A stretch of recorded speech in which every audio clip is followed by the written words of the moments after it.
जैन मित्रों, आप सभी का अग्निवीर फ्री एकेडमी में हार्दिक स्वागत है। मित्रों, सबसे पहले अगर आप नए हैं तो चैनल को लाइक एंड सब्सक्राइब कर दें और मित्रों में शेयर कर दें और अधिक से अधिक चैनल को शेयर कर दें।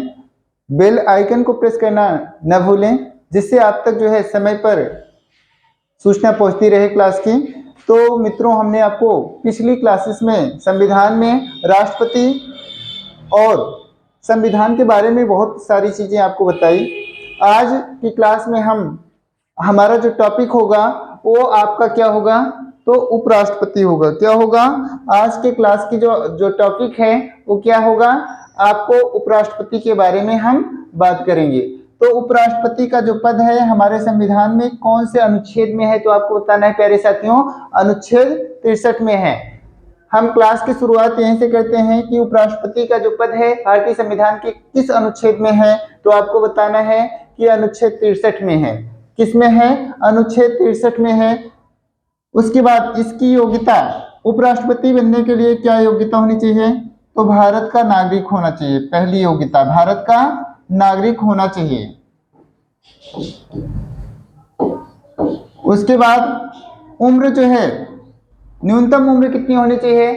35 साल, 35 वर्ष होनी चाहिए। 35 वर्ष होनी चाहिए। उसके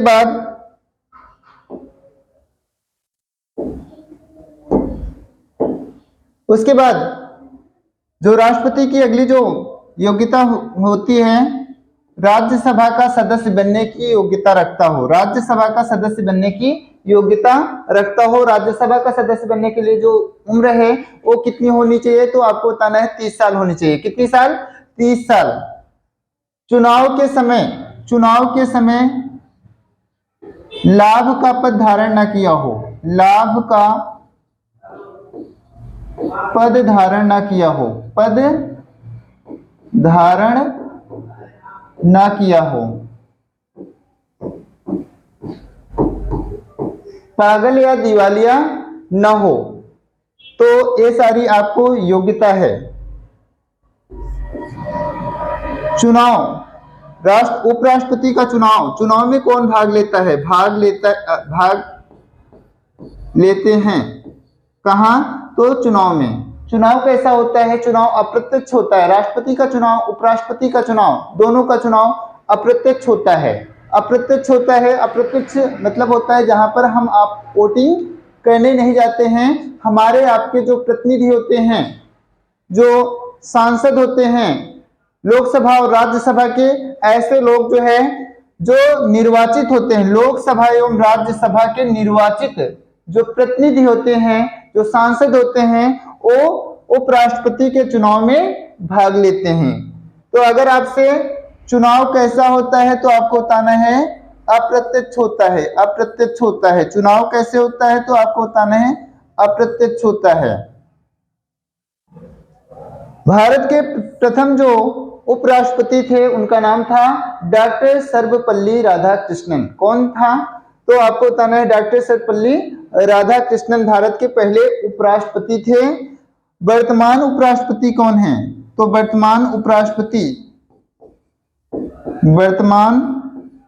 उपराष्ट्रपति जो कौन से नंबर के हैं, तो 14वें नंबर के उपराष्ट्रपति हैं। 14वें नंबर के उपराष्ट्रपति हैं। उनका नाम क्या है?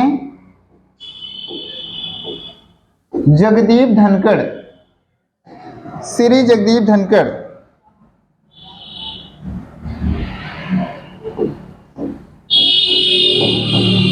जगदीप धनखड़।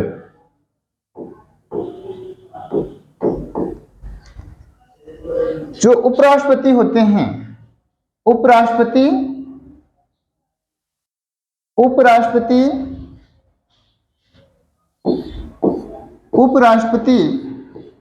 का जो पद होता है, उपराष्ट्रपति राज्यसभा के पदेन सभापति होते हैं। राज्यसभा के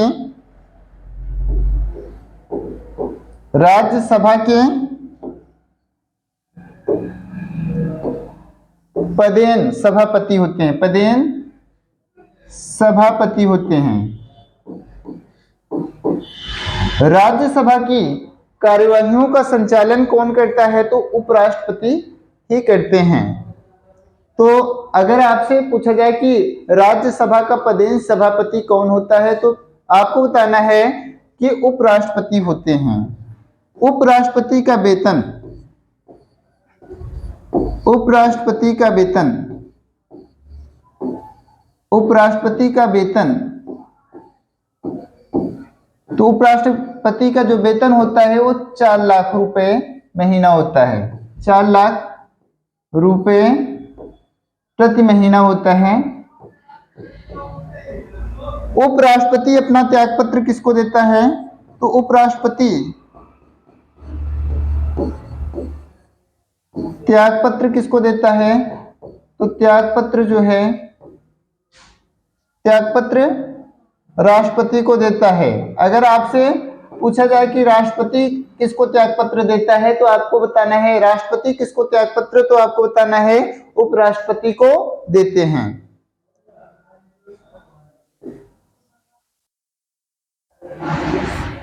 आगे वर्तमान हो गया। इससे ज्यादा आपसे आपके एग्जाम में अग्निवीर में इससे ज्यादा जो है क्वेश्चन नहीं पूछे जा सकते हैं, क्योंकि आपका जो लेवल है उसमें बहुत ही नॉर्मली जो है उपराष्ट्रपति से क्वेश्चन पूछा जाएगा। उपराष्ट्रपति को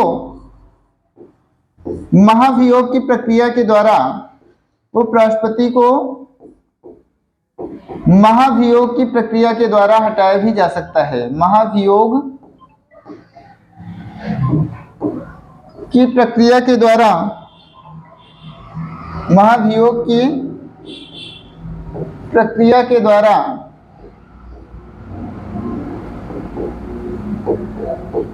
हटाया भी जा सकता है, हटाया भी जा सकता है।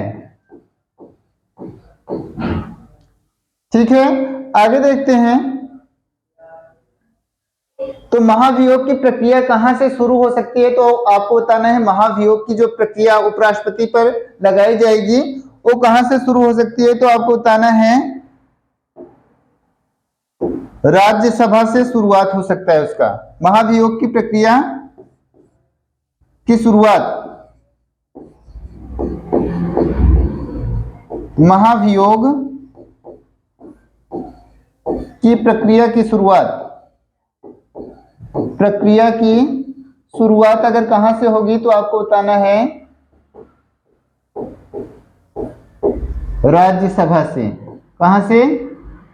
राज्यसभा से। आगे देखते हैं। जब राष्ट्रपति का पद रिक्त होता है तो अनुच्छेद 65 के तहत, अनुच्छेद 65 के तहत उपराष्ट्रपति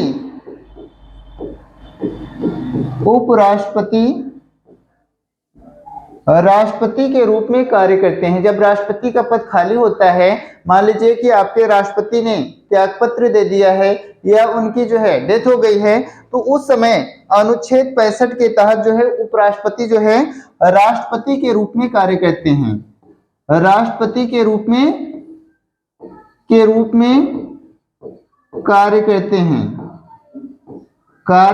हैं।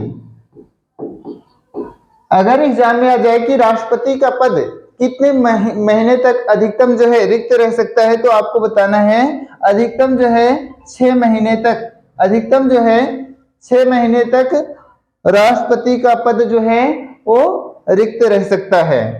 आगे देखते हैं। प्रधानमंत्री, इसके बाद हम लोग प्रधानमंत्री के बारे में बात करेंगे। प्रधानमंत्री एवं मंत्री परिषद,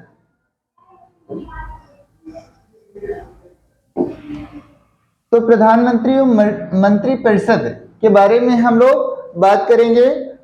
कौन से अनुच्छेद में है प्रधानमंत्री का? तो अनुच्छेद 74। अनुच्छेद 74 में क्या है? प्रधानमंत्री एवं उनका मंत्री परिषद का उल्लेख है। प्रधानमंत्री की नियुक्ति कौन करता है? प्रधानमंत्री की नियुक्ति कौन करता है? प्रधानमंत्री की नियुक्ति, तो नियुक्ति कौन करता है? तो आपको बताना है राष्ट्रपति।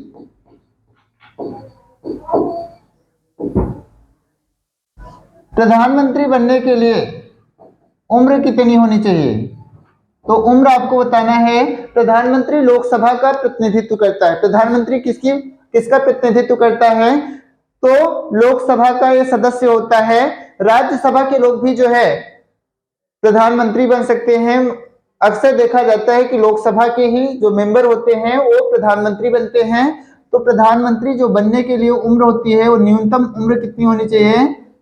न्यूनतम उम्र कितनी होनी चाहिए? तो आपको बताना है 25 वर्ष होनी चाहिए। भारत का नागरिक होना चाहिए। ठीक है। प्रधानमंत्री का काम क्या होता है कि राष्ट्रपति और मंत्रिपरिषद के बीच जो है कड़ी के रूप में काम करता है। प्रधानमंत्री जो है कार्य क्या होता है? प्रधानमंत्री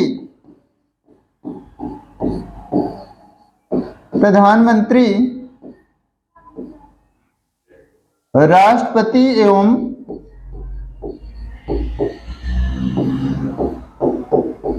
मंत्रिपरिषद के बीच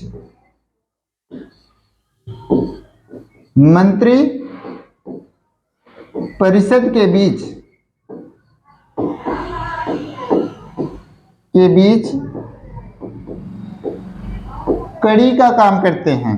कड़ी मतलब कि मंत्रिपरिषद के बीच जो भी संदेश राष्ट्रपति का होता है वो मंत्रिपरिषद तक हो जाते हैं और मंत्रिपरिषद के जो विचार होते हैं, जो सुझाव होते हैं, वो राष्ट्रपति तक पहुंचाने का काम कौन करता है? तो प्रधानमंत्री करते हैं। प्रधानमंत्री सारे जो जितने भी डिपार्टमेंट होते हैं उनके हेड होते हैं। और प्रधानमंत्री मंत्रिपरिषद में जो 3 प्रकार के मंत्री होते हैं उनके विभागों का भी आवंटन कौन करता है? तो प्रधानमंत्री मंत्रिमंडल के विभागों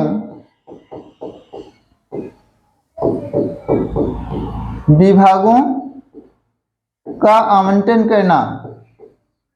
आवंटन कौन करता है? तो आवंटन प्रधानमंत्री की सलाह पर राष्ट्रपति करते हैं। प्रधानमंत्री की सलाह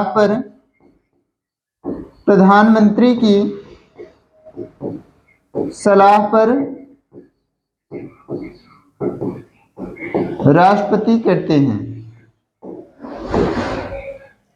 आगे देखते हैं भारत के पहले प्रधानमंत्री कौन थे? तो भारत के पहले प्रधानमंत्री कौन थे? तो भारत के पहले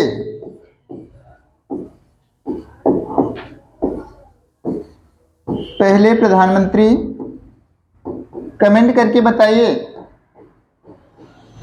प्रधानमंत्री पंडित जवाहरलाल नेहरू थे। पंडित जवाहरलाल नेहरू थे। अगर आपसे पूछा जाए कि भारत के पहले उप प्रधानमंत्री कौन थे? भारत के पहले उप प्रधानमंत्री कौन थे? तो भारत के पहले उप प्रधानमंत्री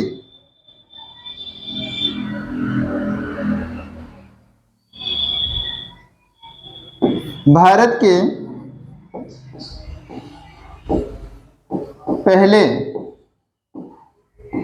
उप प्रधानमंत्री का जो जिक्र है हमारे संविधान में नहीं है। उप प्रधानमंत्री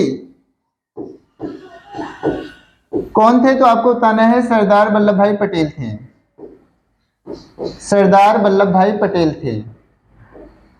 वल्लभ भाई पटेल थे।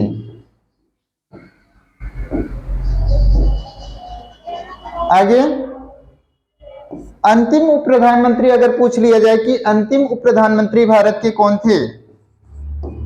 तो अंतिम उप प्रधानमंत्री 2007 में लाल कृष्ण आडवाणी जी थे। लाल कृष्ण आडवाणी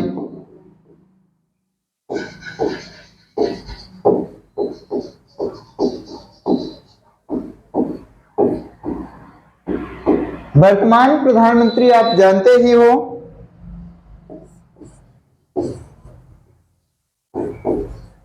वर्तमान प्रधानमंत्री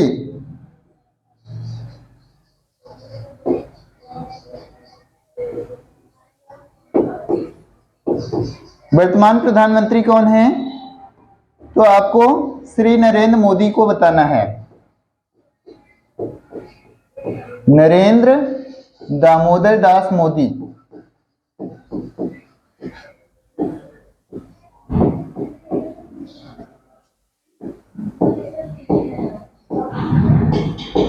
एग्जाम में पूछ लेता है कि परमाणु बम का नियंत्रण किसके हाथ में होता है, तो आपको बताना है प्रधानमंत्री के ही हाथ में होता है। बस इतना ही आपको, क्योंकि अग्निवीर में आपसे डीपली नहीं पूछा जाएगा, तो मित्रों हम आपको डीपली नहीं बताने जा रहे हैं, केवल आपको सतही जानकारी प्रदान कर रहे हैं। ठीक है, आगे इसमें हमने आपको मंत्रिमंडल के विभागों का आवंटन आपको बता दिया। प्रधानमंत्री, राष्ट्रपति और मंत्रिपरिषद के बीच की कड़ी होता है, कौन से अनुच्छेद में है? तो अनुच्छेद 78 में है। अनुच्छेद 78 में है। ज्यादातर आपसे अनुच्छेद पूछा नहीं जाएगा, कुछ अनुच्छेद आपको याद करने होंगे, जैसे 352, 356, 360, ये सारे अनुच्छेद आपको याद करने हैं। अगला है भारत का महान न्यायवादी। भारत का महान न्यायवादी, तो महान न्यायवादी जो है अनुच्छेद 76 में है। पहला आपसे कौन से अनुच्छेद में है? तो अनुच्छेद 76 में है। महान न्यायवादी कौन होता है? तो महान न्यायवादी जो होता है भारत सरकार का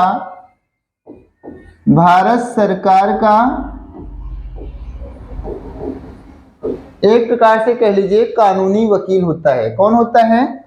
सरकार का कानूनी सलाहकार होता है। कानूनी सलाहकार होता है। सलाहकार होता है। नियुक्ति कौन करता है? नियुक्ति कौन करता है? तो नियुक्ति जो है, नियुक्ति कौन करता है? तो इनकी नियुक्ति जो होती है वो राष्ट्रपति करते हैं। कौन करते हैं? राष्ट्रपति। राष्ट्रपति के प्रसाद पर्यंत जो है एक पद को धारण करते हैं। योग्यता क्या होनी चाहिए? योग्यता उच्चतम न्यायालय का न्यायाधीश बनने की योग्यता रख, उच्चतम न्यायालय का न्यायाधीश बनने की योग्यता रखता हो। बनने की योग्यता रखता हो। ठीक है, भारत के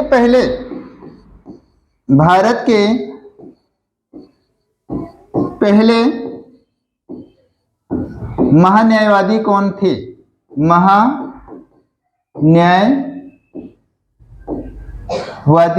कौन थे? तो आपको बताना है नरहरि राव। वर्तमान में महान्यायवादी कौन है? तो वर्तमान महान्यायवादी कौन है?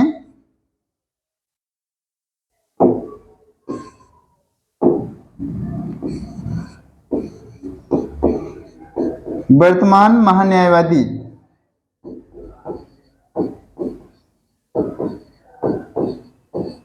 तो गिरीश चंद्र मुर्मू हैं। गिरीश चंद्र मुर्मू हैं, जो इसके पहले जो है कहाँ के? तो आपको बताना है कि जम्मू कश्मीर के क्या थे? राज्यपाल थे। तो वर्तमान आपसे पूछ लेगा, भारत सरकार के कानूनी सलाहकार होते हैं। इनकी सहायता के लिए सॉलिसिटर जनरल भी होते हैं। एक सॉलिसिटर जनरल होते हैं तथा दो अन्य सहायक होते हैं।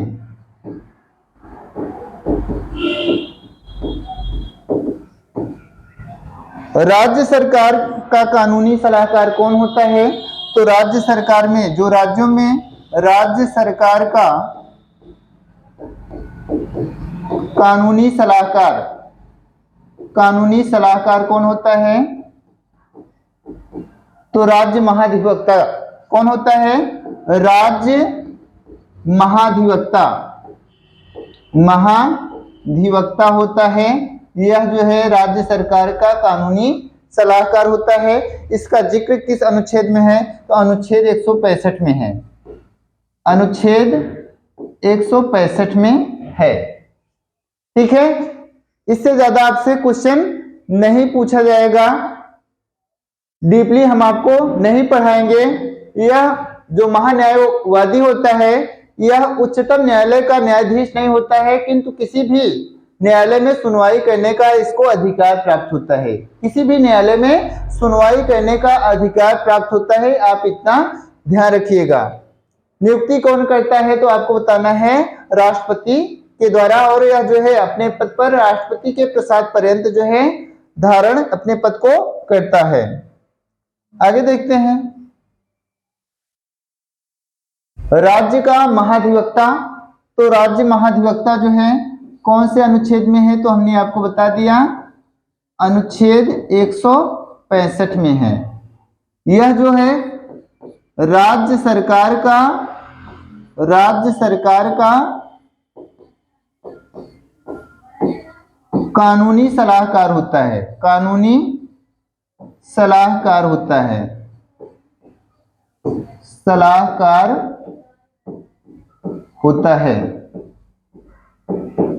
यह राज्य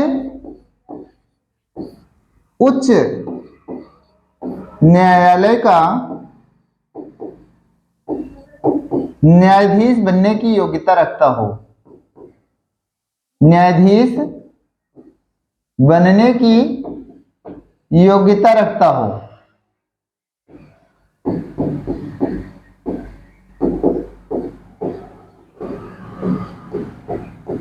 इसे भी जो है किसी भी राज्य उच्च न्यायालय में सुनवाई करने का अधिकार होता है। वर्तमान समय में उच्च न्यायालय कितने हैं?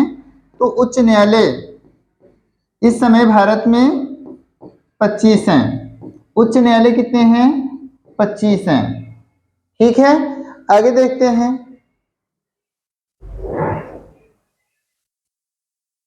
नियंत्रक एवं महालेखा परीक्षक। नियंत्रक महालेखा परीक्षक जो है संविधान के अनुच्छेद 148 से लेकर 151 तक इसका जो है जिक्र भारतीय संविधान में है। नियंत्रक महालेखा परीक्षक जो है एक संवैधानिक निकाय है। कैसा निकाय है? तो पहला तो आपको बताना है संवैधानिक निकाय है, जिसका संविधान में उल्लेख है, संवैधानिक निकाय है। नियंत्रक महालेखा परीक्षक की नियुक्ति कौन करता है? नियुक्ति कौन करता है? तो नियुक्ति आपको बताना है कौन करते हैं? तो नियुक्ति राष्ट्रपति करते हैं। राष्ट्रपति करते हैं। नियंत्रक महालेखा परीक्षक का काम क्या होता है? कि सरकार के वित्त पर नियंत्रण रखना, कि सरकार का जो पैसा है उस पर जो है निगरानी करना जो है नियंत्रक महालेखा परीक्षक का काम होता है। ठीक है, तो भारत के पहले नियंत्रक महालेखा परीक्षक कौन थे? तो आपको बताना है पहले नियंत्रक महालेखा परीक्षक। पहले नियंत्रक महालेखा परीक्षक। महालेखा परीक्षक कौन थे? तो आपको MC शीतलवाड़ बताना है। कौन किसको बताना है? MC शीतलवाड़। MC शीतल वाड़ को बताना है। ठीक है। वर्तमान में कौन है? वर्तमान नियंत्रक महालेखा परीक्षक कौन है?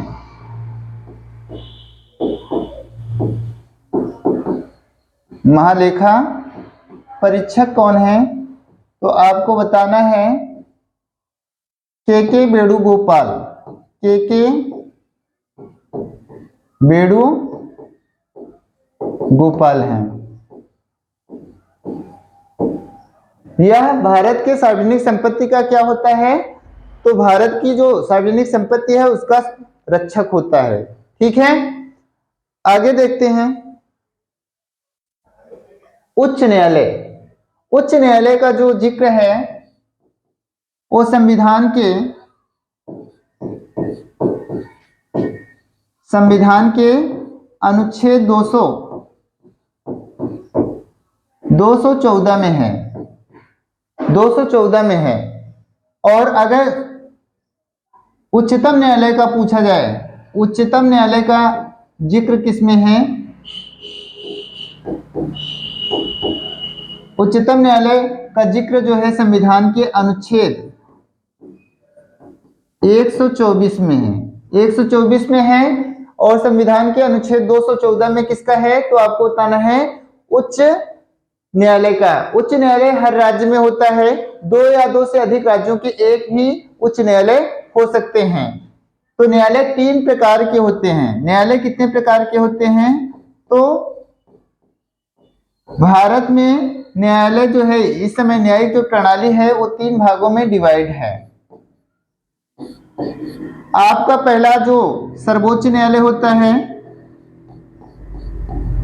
सर्वोच्च न्यायालय जो कहाँ है? दिल्ली में है। उसके बाद कौन होते हैं? उच्च न्यायालय होते हैं।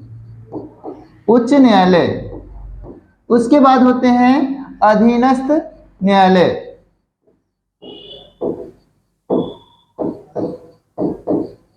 अधीनस्थ न्यायालय।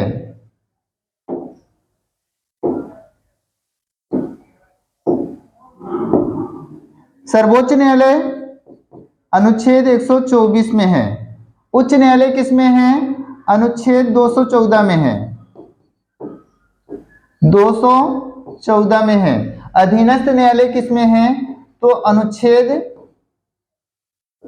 233 में है। ठीक है। सर्वोच्च न्यायालय का न्यायाधीश आपसे एग्जाम में पूछ लेगा कि कितने वर्ष पर रिटायर होते हैं, तो आपको बताना है 65 वर्ष पर। उच्च न्यायालय का न्यायाधीश कितने साल पर रिटायर होते हैं, तो आपको बताना है 62 वर्ष पर। और अधीनस्थ न्यायालय के जो न्यायाधीश होते हैं वो भी, जो जिला न्यायालय होता है उसके जो न्यायाधीश होते हैं वो भी 62 वर्ष पर ही रिटायर होते हैं। सर्वोच्च न्यायालय का न्यायाधीश कौन नियुक्त करता है, तो आपको बताना है कौन नियुक्त करता है। सर्वोच्च न्यायालय के जो न्यायाधीश होते हैं उनकी नियुक्ति राष्ट्रपति करता है। उच्च न्यायालय के न्यायाधीश जो होते हैं उनकी नियुक्ति जो है राज्यपाल के द्वारा होती है, मगर राज्यपाल जो होते हैं वो राष्ट्रपति के एजेंट होते हैं, इसलिए माना जाएगा राष्ट्रपति। अधीनस्थ न्यायालय जो है वो भी राज्यपाल के द्वारा उनकी नियुक्ति होती है हर जिले में। ठीक है। तो आगे हम देख लेते हैं भारत के पहले मुख्य न्यायाधीश कौन थे। सर्वोच्च न्यायालय के पहले न्यायाधीश कौन थे? सर्वोच्च न्यायालय के पहले मुख्य न्यायाधीश कौन थे?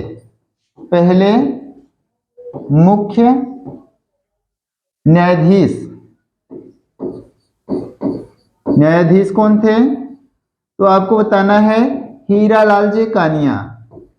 हीरालाल जे कानिया। अभी जो है वर्तमान समय में 50वें मुख्य न्यायाधीश वाईवी चंद्रचूड़ हैं, जिसको हमने लास्ट क्लास में आपको बता दिया। सर्वाधिक किस उच्च न्यायालय में सर्वाधिक जो है जजेस होते हैं, तो आपको बताना है अपना इलाहाबाद उच्च न्यायालय, जहां न्यायाधीशों की संख्या 160 है। और अपना उत्तर प्रदेश जो है जनसंख्या में सभी राज्यों में सर्वाधिक जनसंख्या उत्तर प्रदेश में है, और सबसे कम कहां है, तो आपको बताना सिक्किम में है। ठीक है, तो हमने इसको आपको बता दिया। आगे देख लेते हैं, इतना ही आपको याद रखना है।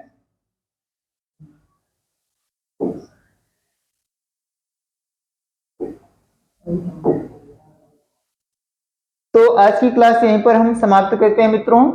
आपको क्लास कैसे लगी कमेंट करके अवश्य बताइएगा। Thank you.